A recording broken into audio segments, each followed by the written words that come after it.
his lack of self-worth is very evident throughout the entire discussion about the invite. He cannot fathom why he would be chosen sexually. Am I a life coach who loves movies and nerds out about discussing shows and movies and books with important life lessons that they teach us and how to apply them to my normal life?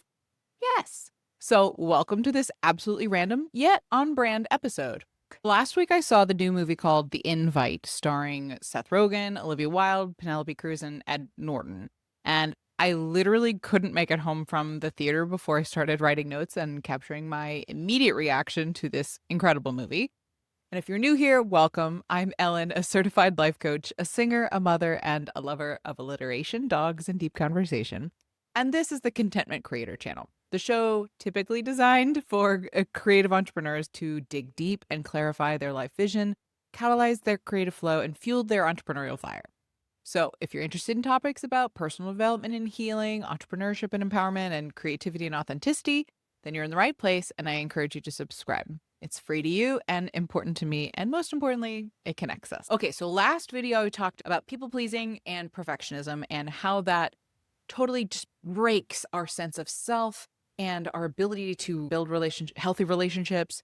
And this video, I want to talk about how I watched their relationship break in front of our very eyes. Like when we see at the end, talking through everything with Pina, she says, when a relationship reaches this kind of point, it's at an end, whether that means we can restart it with the same person or we need to end it and move on is up to the couple and how they choose from here. But we are seeing the end of a broken relationship. And the thing that I really wanted to pay attention to was all of these micro interactions, like the tones, the eye contact or lack thereof, the little dismissals and the little jabs that erode a relationship to the point of total irreparable breakage.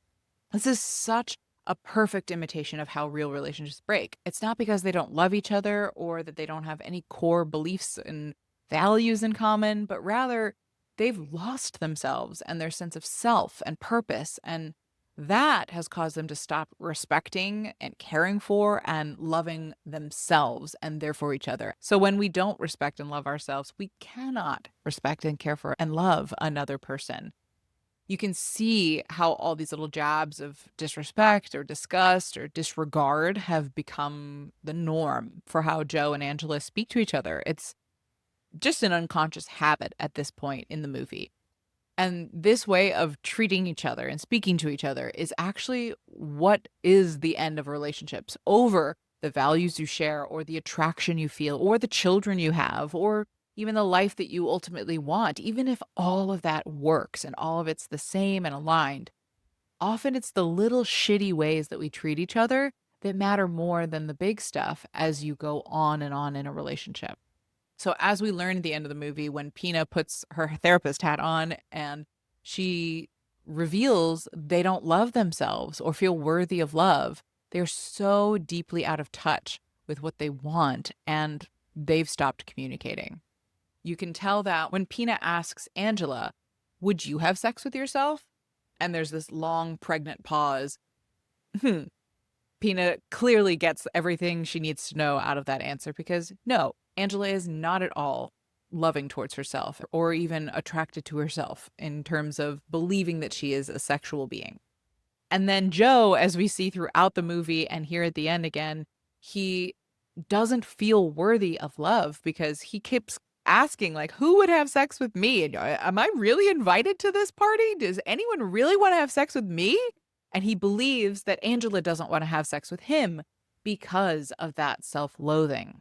And it's revealed when Pina asks those deeper questions that invite him to share how he really feels with Angela. And he's baffled that Angela doesn't already know this, but this is so, so common among relationships that when you actually peel back the layers and ask the hard questions, people assume that their spouses can read their minds when they can't, because we can't. We're humans.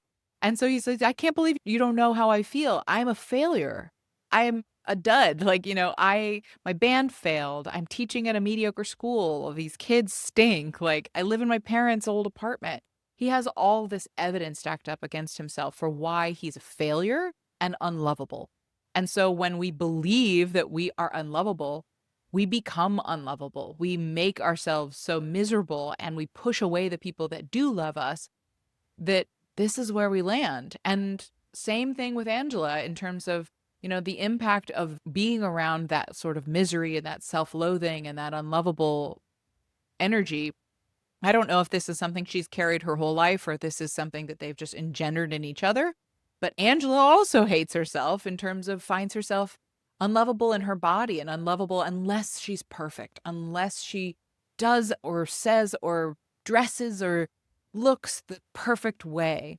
And so I believe that she's channeling and covering up all of that hurt and anger and, you know, really not owning her own needs and wants by trying to please other people, by trying to achieve the perfect home, by making everything around her perfect so that maybe she can start to feel perfect or loved or lovable. So the moral of the literal story is in order to build a stronger relationship, you need to build stronger habits. If you rely on these unconscious habits that come along with these unconscious internal patterns, you will find your relationship dying a death by 1,000 paper cuts. One thing I really love is the reset she tries. This is so typical of some of my clients and even my own practice of using a tool.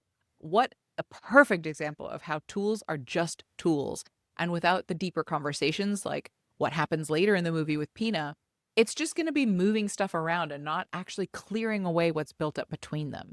That tool that she clearly got from a podcast would be great if they've excavated and rebuilt the foundation of communication between them in the little moments. But when it's just used as a Hail Mary in the middle of an argument, when there's actually no agreement or commitment between the two, that they are trying to rework a pattern or partnering around the way that they want to communicate to each other. If she's just saying, let's reset and try this again, it produces the same result, just like we saw in the movie. One thing I also noticed is that as a people pleaser and a perfectionist, Angela wants nothing more than to be seen and acknowledged. And he, Joe, wants nothing more than to feel like a success. So you can see Angela light up every time a house thing is mentioned by anyone. Joe acknowledging the new rug, Pina noticing the energy in the place, Hawk complimenting her design taste and the photograph she took and the bathroom renovation that wasn't about change. I loved that. So there's two sides to this that present a problem. One is that you can see Angela is so starved for external acknowledgement that she literally lights up like 1,000 suns or shuts down like a black hole based on what others say or do or how they react to the things that she's doing. We all want attention and validation acknowledgement. That's not going to change. But when we fail to love and acknowledge ourselves on a foundational level, that becomes like surviving on crumbs, as Pina alludes to in the movie. So while it inevitably feels good to receive external praise and be celebrated, and it's good to have that in relationships, it can't all come from the outside, which it clearly does for Angela. And for Joe, his lack of self-worth is very evident throughout the entire discussion about the invite, where he cannot fathom why he would be chosen sexually. He asks about people being left out because he thinks he would be. He's genuinely shocked when Pina is attracted to him and wants to have sex with him.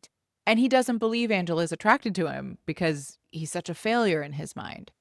And that's his manifestation of seeking externally for something derived internally. If he doesn't respect himself because he only sees his failures, the band, his job, his finances, the support of his family, then he believes everyone sees him the way that he sees himself. And that comes out when he's surprised that she doesn't know why he's miserable. They both deeply hate themselves. And finally, I think the most beautiful conclusion to my analysis of this movie is that I believe, and maybe this is just like my overly zealous therapy coach brain, but my belief is that the title, The Invite, which most of us are going to assume was about inviting to a sexual party or this kind of stepping into a foursome, right? I believe The Invite was actually the invitation into a new marriage that Pina offers, where it really is a choice when you reach this point in a marriage where you either end it Well, no, you end it, but do you retool? Do you rebuild together, or do you put it to rest and start a new relationship? And that was the invitation she left them with, that I thought that was so brilliant. I was like, "Oh, we thought the invite was about, her inviting them to the party, and that was the invite. Oh no, we thought the invite was about Pina and Hawk inviting Joe and Angela into a sexual relationship. No, I think Pina inviting them into a new relationship was the ultimate invite." And that, my friends, brings us to the end of my very random movie analysis of The Invite. And I'm very curious to hear your thoughts or ideas in the comments as well and what you noticed. So thank you so much for watching, and I will see you again in the next video. Bye.